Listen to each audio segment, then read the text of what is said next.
Right. So I want to talk beer. Beer, you do. Chicken and beer, because aren't they serving chicken at the... I don't know. I listened to the show last week, and I thought he said chicken, but I don't know. About the chicken. Okay. What beer pairs with chicken? Okay. All right. Anyway, but we're going to talk about beer right now because we have Fred Karm from Hoppin Frog Brewery, and you have been a brewmaster for 20 years. Yes, 20 years. And why do you brew beer? I think I like to see the smile on people's faces when they drink a good beer. The better the beer, the bigger the smile. Okay. And you opened this in 2006? That's right. And you have a tasting room that you opened 2 years ago? Right. Our brewery started a while back, and we just decided to start the tasting room a couple years ago, and it's gone really well. The name of the show is My Beautiful Home. But we talk about a lot of things in the community, too, because, like the 500 plates thing, because what goes on in the community enhances your lifestyle, which is, is a huge part of your home and how you relate to the neighborhoods and the community and everything. So Anyway, I really like it that Hoppin Frog has gotten a lot of accolades. I think that people are interested in breweries because they've always been a part of society.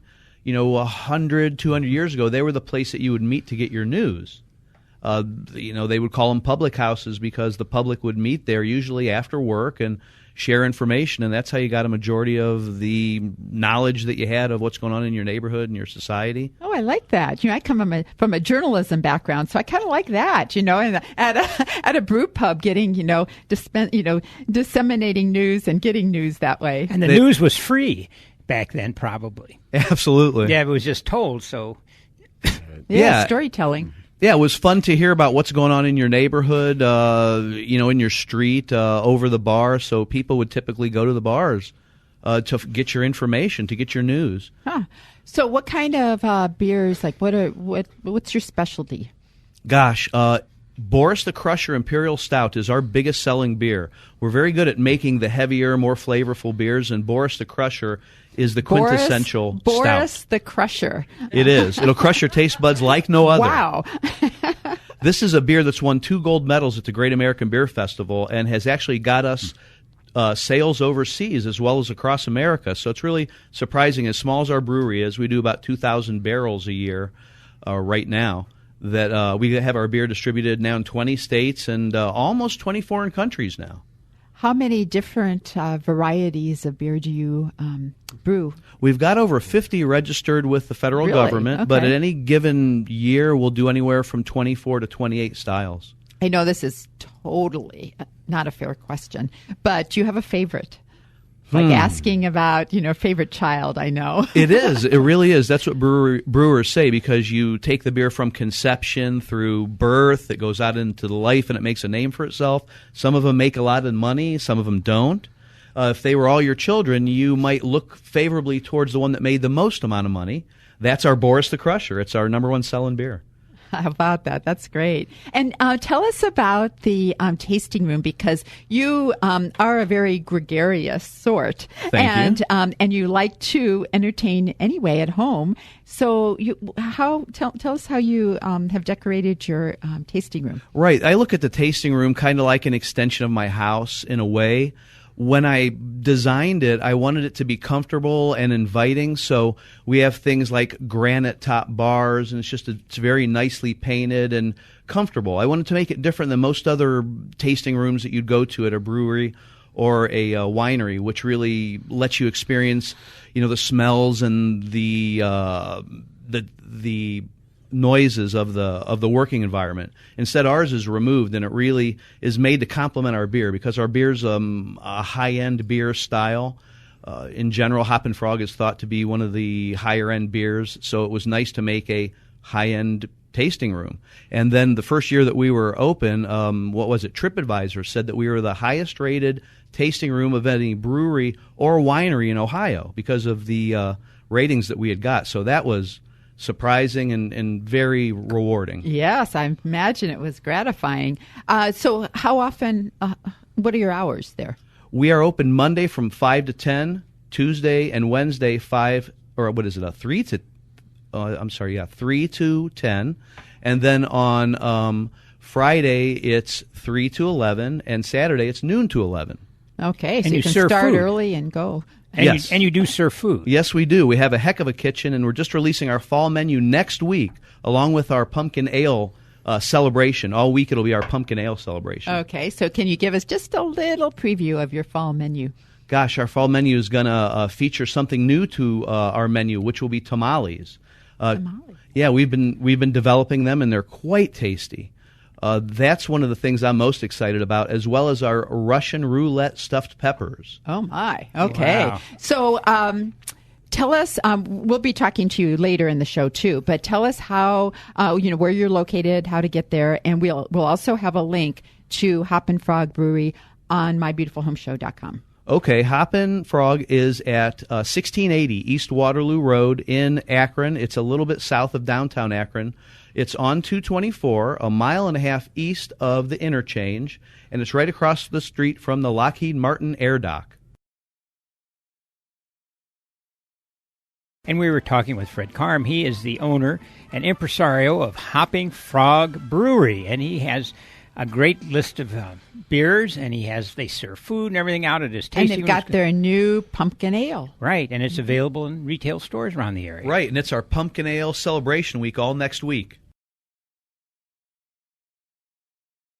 Fred Karm, he is the owner and impresario at the Hopping Frog That's Brewery. me. That's him. Okay, Frank. You like saying Fred. impresario. I like that word. It's Well, a that's good word. Because when you're a business owner, you do all sorts of things. You have the vision, and you have the energy and the spark, and then you also fix the plumbing, and you Right. shovel the snow, and you Been make there. sure there's toilet Bottle paper washer. in the back room. Exactly. And all that stuff. Make sure the windows are washed, and if the washer of the windows isn't there, you do it. So it's kind of like the man that does it all.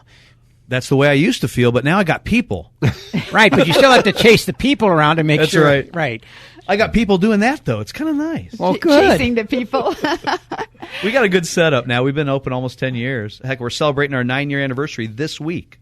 That's excellent. Yeah, thank you. Our brewery's been Yeah. around for a good long time. Yeah, next week, actually, we are releasing our new fall menu in our tasting room, and we're celebrating our pumpkin ale. Our pumpkin ale has won a gold medal at the Great American Beer Festival. Has a great flavor. It's very, It's very subtle. memorable. Yeah, Thank it's you. subtle because it doesn't have that, in your face pumpkin taste. It kind of gets you sort of at the back of your palate. I'd like to I'm think it's sounding very balanced. like a wine enthusiast, which Right. I am, of course. But it does get you there, and so it's a very subtle taste. It's good. Thank you very much. I've tried so many different pumpkin beers. I'm really intrigued when I try them, and I think very few taste as balanced as ours does, with just a little bit of everything to make it worldly.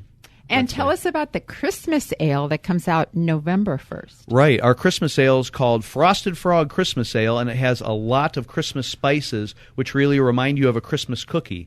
And as the months go on, it will age into something smooth and mellow. But when it's released during Christmas, it is assertive Christmas spices. It is really nice. I like to try it throughout the year, first at Christmas, and then as the months go on to see how it smooths out, because it really matures with age, as all beers do. So what do you do after the holidays? Okay, now we're not there yet, but we're close, coming into the holiday season when Sure. everybody's festive and everything, and then in January everybody gets grim because we're Wait a minute, January and grim. You shouldn't use those in the same sentence. That's Winter. Winter is just the Winter. whole winter thing, and you feel like you've got to just wait it out. So what do you do then to kind of liven things up? It's just kind of like wine, where you would get the most full-flavored red wines. They'd be most popular in winter. Same with our beers. So that Boris the Crusher Imperial Stout and its evil twin sister Doris the Destroyer Double Imperial Stout. Those beers are the ones that people really seek out when the dead of winter hits. Yes. So we'll be making those, as well as some seasonal specialties, like something we call Hop Heathen, which is an Imperial Black IPA, very flavorful. And also our triple IPA called Hop Dam. We made this so dam cute. for our kettle that holds back the intense amount of hops that we use in this beer so that we could actually make a beer unlike any other. It's a triple IPA that incorporates lots of hops. What is IPA? Say that again. IPAs are India Pale Ales. It stands for India Pale Ale, and it was originally a beer brewed by the English for their troops fighting a war across the India desert. And they had to send this beer to them, and it would spoil unless they cranked the alcohol and the hops up. Well, everyone's really learned to appreciate those flavors. It's basically concentrating the best flavors of the beer, the malt and the hops. And IPAs are now the highest-selling beer style of any craft beer style.